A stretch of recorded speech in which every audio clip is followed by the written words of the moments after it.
everyone, here we have the ASUS Vivobook M1502L. Now I know it's been a while since we've released a new video, but hey, I'm a dad now, so hey, yay for me. But that just means that I'm going to be bringing the typical brand of humor your way, except it's going to be like mostly dad type jokes now, and they won't even be remotely funny.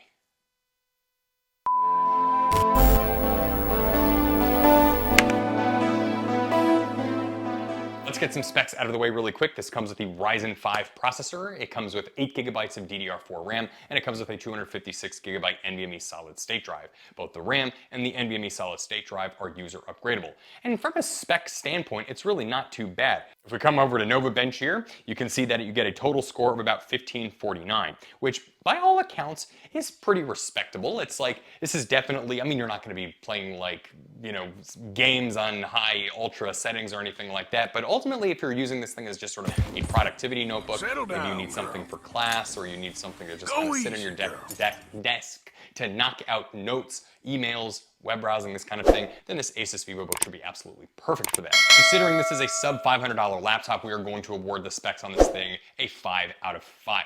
Now, let's talk about the LCD screen. This is the first time ASUS has ever put a decent LCD in one of their entry-level Vivobooks. We award the LCD a 4 out of 5. It is 15.6 inch, full high definition, IPS, non-touch, but the blacks are very deep, the whites are very true, and it gets roughly about 300 nit brightness in our testing.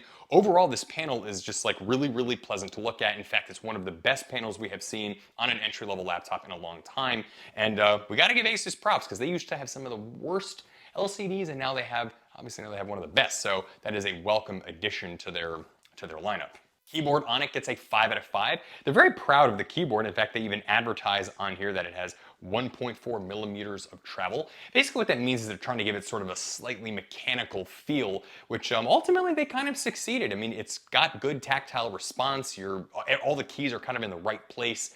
You're not going to make a whole lot of typos. It just feels good to type on. So those that are going to be doing a lot of typing, such as Word documents, any kind of journalistic activities, you're going to find yourself at home with this keyboard. Again, we rated a 5 out of 5. And we even like this little sort of, I don't know, traffic cone looking thing that they put on the enter button there. It's just kind of a fun little standout thing like, hey, enter.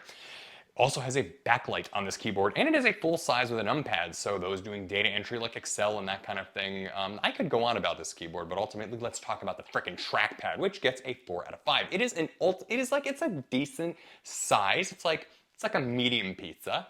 Should always get the large, by the way. It'll cost you less money in the long run. Anyway, it has a fingerprint scanner built into it. It's got, just kind of good left and right distinguishingness, good multi-touch gesture support, and overall the cursor doesn't go too bad. It goes where you tell it to go to. So yeah, trackpad on this is also pretty solid, much better than the previous generation ASUS Vivobooks. Speakers on this are a little bit interesting. Most of the time laptops speakers, especially ones that advertise a specific sound quality, such as this one says Sonic Master on it, typically laptop speakers suck, for lack of a better word.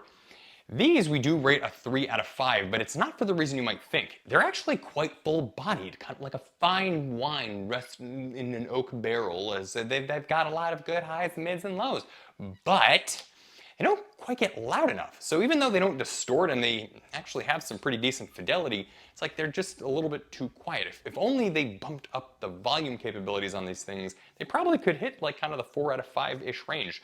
Ultimately, speakers on this are really not too terrible. I'd like to crap on them, but I really can't. But the I/O is where this computer takes a small step back. We awarded a 3 out of 5, and while it's not terrible, it just doesn't stand out from the crowd.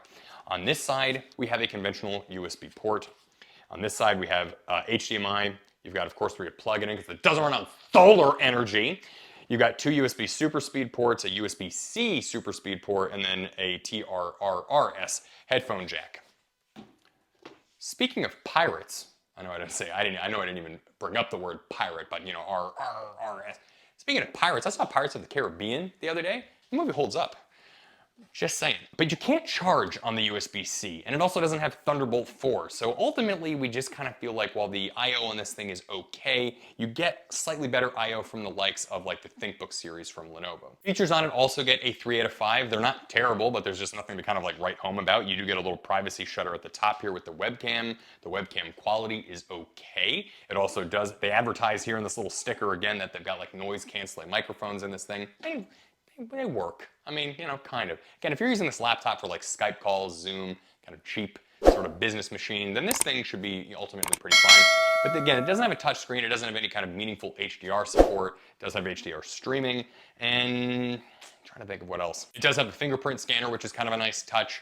The hinge does go all the way flat. I don't know why I like this, but I do. Even though, like, practically speaking, most people will probably like never use that, but the hinges do lay totally flat, which is kind of nice.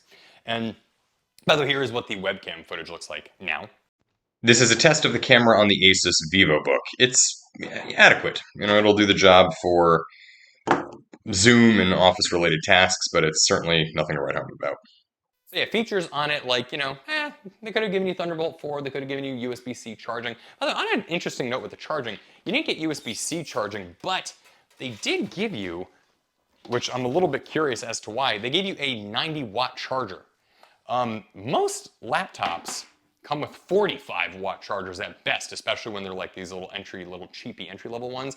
90-watt chargers are typically reserved for like the likes of like gaming laptops and stuff. But the battery life on this thing, and we're going to get to that in the mobility section here in a moment, but the battery life on this thing isn't that great, so that might be why they gave you the 90-watt charger, is just to kind of zip this thing along and charge it faster. But anyway, be that as it may, mobility on it gets a 3 out of 5. It is not the thinnest or the lightest laptop out there. It doesn't have any kind of fancy materials. It is all plastics.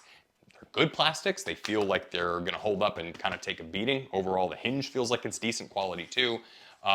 So, you know, it's like a beater laptop. You could throw this thing in and out of a backpack, you know, whether you're in a classroom, traveling in an airport, you get the idea.